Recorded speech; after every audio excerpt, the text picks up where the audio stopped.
Bueno, hoy vamos a hablar un poquito de valvulopatía pulmonar. La válvula pulmonar, como ya saben, sale del tracto de salida del ventrículo derecho y conecta con la arteria pulmonar. Está formada por tres cúspides y está en íntima relación con la válvula aórtica. Cuando hablamos de valvulopatía pulmonar, hablamos de estenosis pulmonar, que es una enfermedad que en realidad es mucho más frecuente en pacientes pequeños, así como forma parte de cardiopatías congénitas, pero en adultos también se puede desarrollar. Cuando hablamos de la estenosis pulmonar, tenemos que hablar en realidad no solo de la obstrucción de la válvula, sino también del tracto de salida de la válvula pulmonar. O sea, va a incluir las dos situaciones. Entonces, por esto van a ser a diferentes niveles, a nivel subinfundibular, infundibular valvular o supravalvular. Lo más habitual es que la estenosis sea a nivel valvular, ¿sí? Y en este caso, como les decía anteriormente, es relacionada a cardiopatías congénitas. Cuando la estenosis pulmonar se da de manera aislada, quiere decir sola, sin otra cardiopatía asociada, se da entre el 7 al 12% de los pacientes y constituye el 80 al 90% de cuando hablamos de obstrucciones del tracto de salida del ventrículo derecho. Habitualmente la estenosis pulmonar se da en conjunto con otras cardiopatías, como es la tetralogía de Fallot. Por eso aislada es menos frecuente. Decíamos que podía ser a diferentes niveles, que se da mucho más frecuente como congénita, y esto va a variar en diferentes niveles. A nivel valvular, que habíamos dicho que era lo más habitual, la apertura de la válvula va a ser una apertura en domo, con fusión de las válvulas, y generalmente esto va a generar la estrechez y una deformación de la válvula. Y muchas veces encima los pacientes tienen asociadas, por ejemplo, bicúspides, cuadricúspides, o sea, asociado también a un cambio de la formación habitual de la válvula. Cuando son congénitas, como habíamos dicho antes, puede ser la estenosis pulmonar valvular única o por tetralogía de Fallot, perdón, o puede ser inflamatoria, por ejemplo, postfiebre reumática, como ya vimos que en otras valvulopatías esta enfermedad genera una afección de las válvulas, igualmente a nivel pulmonar es mucho menor comparado a la afectación de las otras válvulas. Puede ser infecciosa por endocarditis o por el síndrome de carcinoide. Hay un porcentaje de pacientes que se estima que es entre el 10 al 15% que se ha asociado a síndromes. Entonces, en este caso, la válvula generalmente no solo tiene una conformación anormal, son válvulas displásicas y que van a predisponer a la formación de la estenosis, y se dan de todos los síndromes, se lo ha reportado más frecuentemente en el síndrome de Noonan, que es el paciente que suele tener facies de Duende, que tiene estenosis de las ramas pulmonares, miocardiopatías hipertróficas, que pueden ser uni o biventriculares. También en el síndrome de William-Beuren, que es el que se asocia a estenosis valvular con supravalvular, o sea, las dos cosas, y a su vez con supravalvular aórtico, hipercalcemia, déficit cognitivo y dislipemias, y el síndrome de Alaguille, que puede observarse estenosis difusa de las ramas pulmonares, o sea, no solo de la válvula, sino también de las ramas pulmonares, e incluso a veces afecta al tronco. Y otro que podemos decir que el otro nivel era supravalvular, que es muy poco frecuente, y este se lo ha asociado al síndrome de William-Beuren o al de Noonan también. Viste que habíamos dicho antes que el de Noonan podía ser de los dos. ¿Qué genera la estenosis pulmonar? Va a generar un aumento de la presión en el ventrículo derecho. Ese aumento de la presión en el ventrículo, como todos mecanismos de adaptación, lo va a ir hipertrofiando. Esa hipertrofia del ventrículo derecho, con el tiempo va a generar dilatación del ventrículo derecho, y esto es muy importante porque es lo que después siempre decimos, que cuando utilicemos la herramienta del ecocardiograma, que vamos a buscar hallazgos que sean competentes con lo que estamos intentando diagnosticar. Entonces vamos a encontrar ventrículos derechos dilatados y disfuncionados.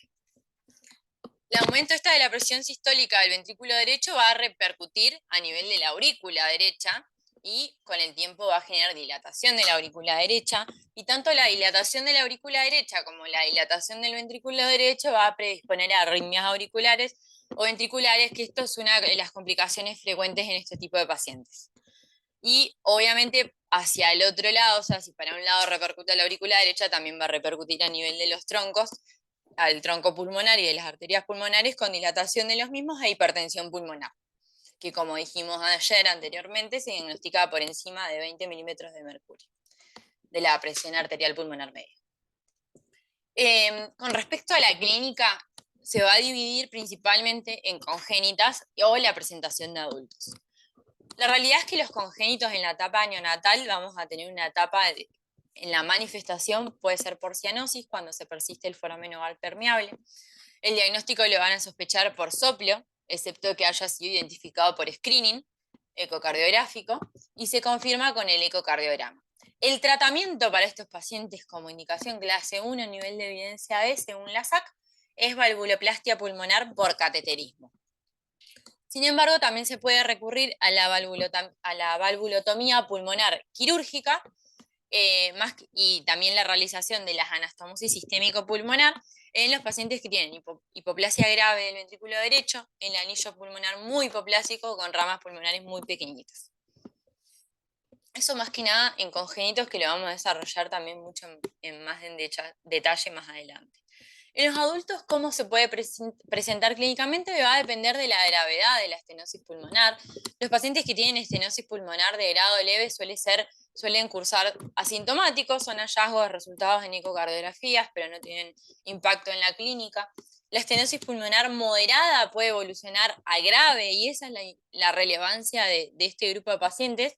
Más allá de que pueden generar síntomas, lo más importante es el seguimiento, porque pueden evolucionar a severidad. Y lo que sí hay que estar atentos es la presentación de arritmias. Los pacientes que hacen arritmias auriculares hay que ver si no tienen enfermedades estenosis pulmonar. Y los de grado grave van a presentar principalmente disnea de esfuerzo, dolor precordial, pueden presentar síncopes, las arritmias que habíamos dicho antes, y en algunas pruebas de esfuerzo, por ejemplo en ergometrías, los pacientes pueden hacer cianosis. Sobre todo los pequeños, los niños infantes menores de 3 años, si tienen todavía foramen. Con respecto al examen físico, ¿qué vamos a encontrar? Todo va a tener que ver relacionado al aumento de la presión sistólica del ventrículo derecho, ¿sí? Y vamos a tener una onda A, que va a ser más que nada por el aumento de la contracción de la aurícula derecha frente a un ventrículo derecho mucho más rígido, una onda A bien prominente. Un frémito sistólico parasternal izquierdo, esto no siempre se encuentra, son hallazgos compatibles con la estenosis pulmonar. El R1 normal, pero el R2 va a estar desdoblado, ¿sí? Van a estar bien separados los dos componentes. Primero se va a auscultar el aórtico y en un segundo tiempo el pulmonar. El soplo sistólico va a ser rudo, de carácter creciente y decreciente, se va a irradiar hacia el dorso y va a aumentar con la inspiración. Y la presencia de un cuarto ruido va a ser más que nada asociada a la contracción esta de la aurícula frente a una resistencia que va a ser la estenosis. Con respecto al electro, a los estudios complementarios de cómo vamos a evaluar a estos pacientes, va a ser con signos de agrandamiento de la aurícula derecha, ¿sí? En realidad, tanto los hallazgos del electro, de la radiografía, van a ser prácticamente, no son específicos, son hallazgos que los vamos a encontrar por dilatación de la aurícula derecha, del ventrículo derecho, ejes desviados hacia la derecha, y pueden tener trastornos de conducción de la rama derecha, más que nada por esta dilatación o hipertrofia. En la radiografía lo mismo, podemos ver cardiomegalia, expensas de las cavidades derechas, podemos también ver el tronco de la arteria pulmonar dilatado. Estos son estudios que los tenemos que hacer, pero que no nos van a ayudar a definir qué patología tenemos. ¿Sí? Van a ser como puntitos de afectación del lado derecho. El ecocardiograma, por supuesto, una gran herramienta que tenemos en cardiología para poder diagnosticar las patologías, y lo que tiene positivo es que está distribuido por todos lados, que es un método no invasivo, y lo que va a hacer es tratar de confirmarnos el diagnóstico. ¿Por qué digo tratar de confirmarnos? Porque siempre dependemos de la ventana acústica del paciente, y todo lo que viene a ser de cámaras derechas, principalmente las válvulas, a veces pueden ser mucho más dificultosas que las izquierdas para verlas por ecocardiograma, y la resonancia cardíaca es mejor para evaluar las valvulopatías derechas. Pero obviamente vamos a hacerle el ecocardiograma, depende de qué podamos ver, de qué podamos evaluar, vamos a llegar mejor o no al diagnóstico. Tenemos que tratar de evaluar esa válvula pulmonar. Si tiene estenosis, independientemente del grado, a qué altura vemos esa estenosis. Si tiene repercusión hemodinámica, es decir, qué gravedad, qué impacto tiene esa estenosis pulmonar, y la gravedad se va a medir principalmente con el gradiente y con las velocidades que levante. El gradiente, si es menor a 36 milímetros de mercurio con una velocidad menor a 3 metros por segundo, va a ser leve. Si el gradiente va de 36 a 64, va a ser moderado, con una velocidad entre 3 y 4, y grave va a ser mayor a 64, con una velocidad mayor a 4. Algo que tenemos que ver es cómo está la válvula, si tiene 3 cúspides, si es una forma anatómica diferente, cómo se mueve esa válvula. Tenemos que ver el anillo, cómo está, si está comprometido, ¿sí? Y esto también va a servir mucho para la decisión de cómo lo voy a tratar, si hace falta tratar al paciente, y en el caso que sea por valvuloplastia, con qué balones. Tenemos que ver lo que habíamos dicho antes, la repercusión de la enfermedad en los ventrículos y en las aurículas. Si están dilatados, si están hipertróficos, el tamaño que tengan, la función que tengan y cómo está la aurícula, y tienen que estar todo cuantificado. Y hay que descartar otras cardiopatías. Y esto es muy importante, porque como está asociado principalmente a cardiopatías congénitas, nosotros tenemos que buscar otras cardiopatías. Y por eso estos estudios se piden generalmente con burbujas para ver la presencia de foramen oval permeable. Acá unas pequeñas fotos, la verdad que hay muy pocas imágenes de estenosis pulmonar. La medición de la velocidad del reflujo tricuspidio, o sea, vamos a utilizar la válvula tricuspidia, va a permitir estimar la presión sistólica del ventrículo derecho y eso va a evaluar el grado de severidad de estenosis. O sea, voy a ver qué presión sistólica tiene el ventrículo derecho y la voy a comparar con el ventrículo izquierdo. Y si esa relación es mayor del 50%, habla de lo significativa que es la enfermedad pulmonar, ¿sí? Tengo la estenosis pulmonar, aumenta la presión sistólica, a través de la velocidad que tengo a nivel tricuspidio, voy a ver esa presión máxima que yo le puedo identificar en el eco, en el BD. Si esa presión es más del 50%, la relación con el ventrículo izquierdo habla de lo grave que es esa estenosis pulmonar. Como decía anteriormente, la resonancia cardíaca, más allá de que no está difundida en todos los medios, es uno de los métodos más, el que sí o sí me va a permitir ver las válvulas derechas, no solo las cavidades. Entonces con esto vamos a medir los volúmenes ventriculares, que vamos a ver que son muy importantes para evaluar el tratamiento, la fracción de eyección de ese ventrículo derecho, definir mejor la anatomía, la altura de la enfermedad, cómo están implicadas las ramas pulmonares. Nosotros acá no solo vemos cómo está la válvula, sino que tenemos que evaluar toda la anatomía, tenemos que evaluar todo lo que tiene que ver con la irrigación pulmonar. Se le puede hacer una tomografía al paciente, más que nada por esto, para evaluar la anatomía de las ramas pulmonares, del tronco. Y se les pueden hacer pruebas ergométricas. Esto, más que nada, es en pacientes que yo le puedo identificar la estenosis pulmonar y quiero ver qué síntomas tiene, porque el paciente puede ser asintomático. Entonces yo le hago una ergometría y el paciente lo más habitual que haga es arritmias. Entonces eso es muy importante porque es un criterio más de severidad. ¿Cómo vamos a tratar los pacientes que tengan estenosis pulmonar? Como habíamos dicho antes, la valvuloplastia percutánea por cateterismo o cirugía va a ser los métodos que podamos ofrecerle a los pacientes. El primer nivel de indicación va a ser el paciente que tenga estenosis pulmonar grave, es decir, severa, que sea sintomática y no sea displásica. ¿Por qué dice displásica? Porque va a ser la que tenga la anatomía favorable para hacerle una valvuloplastia por balón. Si es displásica, si el paciente tiene una cardiopatía congénita, es displásica, ya ahí se tiene que evaluar con el equipo quirúrgico si es técnicamente posible. Si no es técnicamente posible, la única chance es quirúrgica. Pero se trata de que lo quirúrgico sea como una segunda opción.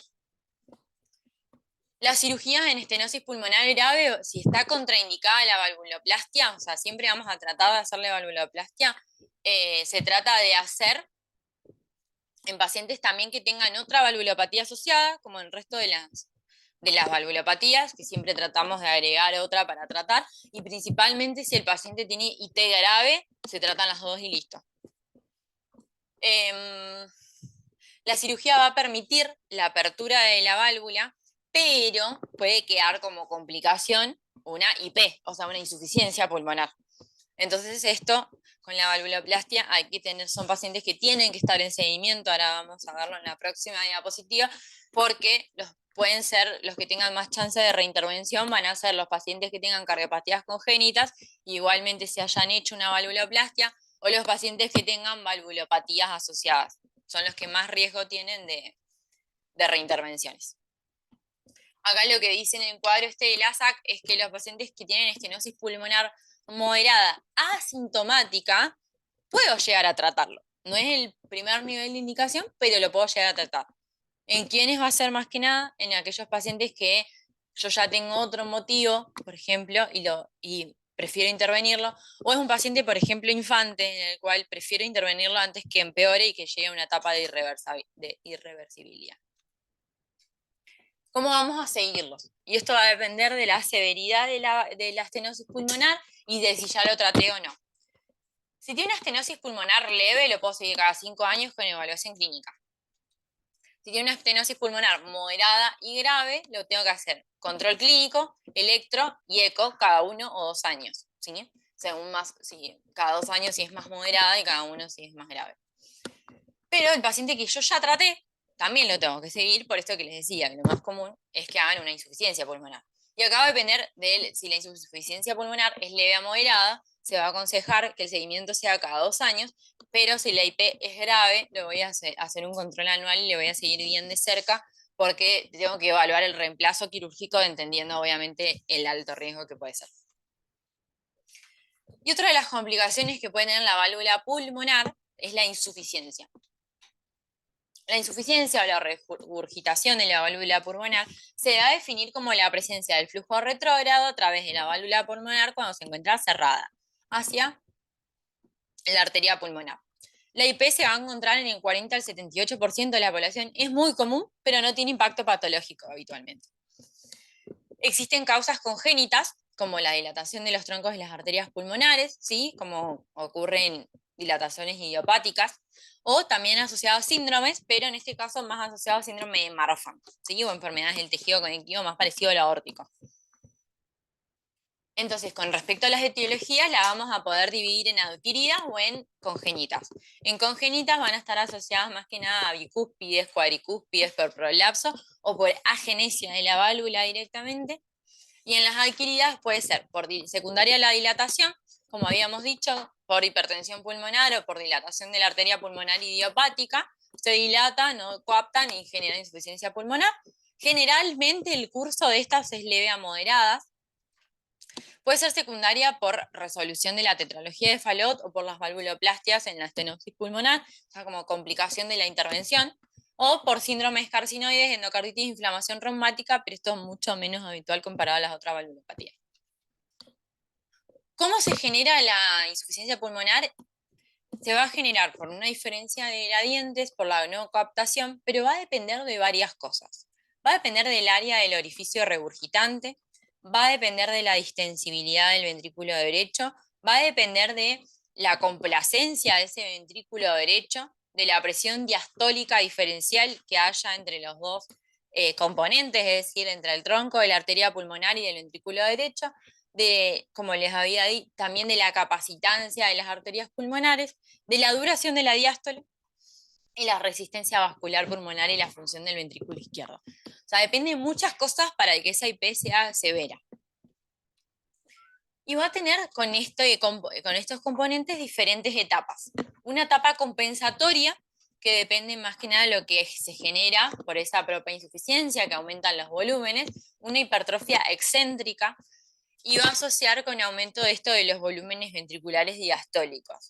En una segunda etapa, en la cual lo va a tratar de tolerar, en una segunda etapa van a empezar a aumentar mucho más estos volúmenes diastólicos, pero ya no va a ser suficiente esa hipertrofia, como que ya no va a alcanzar por completo la compensación, por lo cual, como el acto consecuente va a ser una disminución de esa contractilidad, pues va a empezar a fallar ese ventrículo derecho y la función va a empezar a deteriorarse. Pero en esta etapa es el momento en el que uno tiene que tratar de no pasar a la que sigue, porque todavía ese músculo puede recuperarse si yo resuelvo la patología, porque si no voy a empezar a tener un remodelado negativo y después va a ser irreversible. Yo por más que intente tratar, ya va a haber fibrosis y no voy a tener beneficios, ¿sí? Por eso en esta etapa es importante evaluar en qué etapa está el paciente, interpretar bien ese ecocardiograma con esa clínica, porque en la última etapa realmente el tratamiento no tiene beneficios. Algo que sucede como parte de los mecanismos compensatorios, hay una interacción de los ventrículos por la sobrecarga de volumen, ¿sí? Recuerden esta interdependencia ventricular, y el aumento de tamaño y función del ventrículo derecho en esta fase crónica afecta la función del ventrículo izquierdo. Y esto tiene un nombre que se llama efecto conocido como efecto de Bernheim invertido, porque habitualmente es del otro lado, del izquierdo al derecho. Esta interacción ventricular se debe a que los ventrículos comparten las fibras y a través del septum y tiene también repercusión en la circulación coronaria y en el pericardio. Clínicamente, ¿cómo se va a repercutir la IP? La IP nativa, o sea, la que el paciente tiene en la infancia, en realidad muchos pacientes no avanzan el tiempo con la edad y no hacen tantos síntomas. A partir de los 40 años, cuando ya llevan mucho tiempo de crónicos, es cuando pueden empezar a desarrollar algunos síntomas. Y si los hacen, se asocia con disnea, con incapacidad para realizar ejercicio, con arritmias. Las dos se asocian mucho con arritmias y con hipotensión. El síncope puede darse, pero va a ser más por un mecanismo vasovagal. En el examen físico, el R2, el componente pulmonar puede estar ausente, puede tener un soplo diastólico en el segundo espacio intercostal izquierdo, que puede ser suavecito, corto, ¿sí? Muchas veces no se escucha. Pero si el paciente tiene asociado hipertensión pulmonar, que va a aumentar mucho esos gradientes, el soplo va a ser, no solo va a ocupar toda la fase, sino que ahí sí lo vamos a poder escuchar mucho más y a veces es palpable. Los mismos estudios complementarios, le vamos a hacer radiografías de tórax, donde vamos a poder ver también el arco pulmonar dilatado, cardiomegalias, absencia de aumento de las cavidades derechas, en electro lo mismo, con bloqueos de rama derecha, ¿sí? Son bastante frecuentes. Y el Holter es un estudio bastante importante, principalmente porque los pacientes que tienen el antecedente de tetralogía de Fallot, y yo tengo la IP por haberlo tratado, corregido esa Fallot, suelen hacer taquicardias ventriculares sostenidas. Y esto es un criterio de severidad y de indicación de reemplazo de la válvula. Entonces yo a esos pacientes les tengo que pedir un Holter porque si tienen hallazgo de taquicardias ventriculares es un punto más para tratarlo. La resonancia cardíaca también, como habíamos dicho antes, es un método excelente para evaluar valvulopatías derechas, nos va a medir, no solo va a evaluar la anatomía, sino que cuantificar estos volúmenes que en la insuficiencia pulmonar impactan mucho para la resolución quirúrgica. Y la tomografía, más que nada, para evaluar la anatomía, por eso no siempre se piden todos los estudios por completo. El ecocardiograma, por supuesto, vamos a ver esta anatomía, vamos a ver si es bicúspide, si la movilidad tiene restricción, si tiene prolapso, el tamaño, la estructura. Vamos a ver con el Doppler la gravedad de esa insuficiencia pulmonar. Hay algunos criterios indirectos de gravedad que van a ser el ancho del jet en la insuficiencia en relación con el ancho del tracto de salida, y una relación mayor al 65% es un indicio de una IP grave. La vena contracta mayor a 7 milímetros. Y otro signo indirecto es el flujo inverso diastólico en las ramas pulmonares de la insuficiencia pulmonar. Como habíamos dicho antes, hay que ver el impacto, o sea, las consecuencias que genera esa insuficiencia pulmonar en el ventrículo derecho, en la función, en el tamaño, en la aurícula derecha y a nivel pulmonar.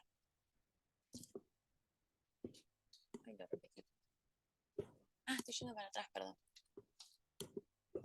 El tratamiento de la insuficiencia pulmonar es controversial, porque como habitualmente no suele generar tantos síntomas, se suelen discutir los pacientes que son asintomáticos para tratamiento.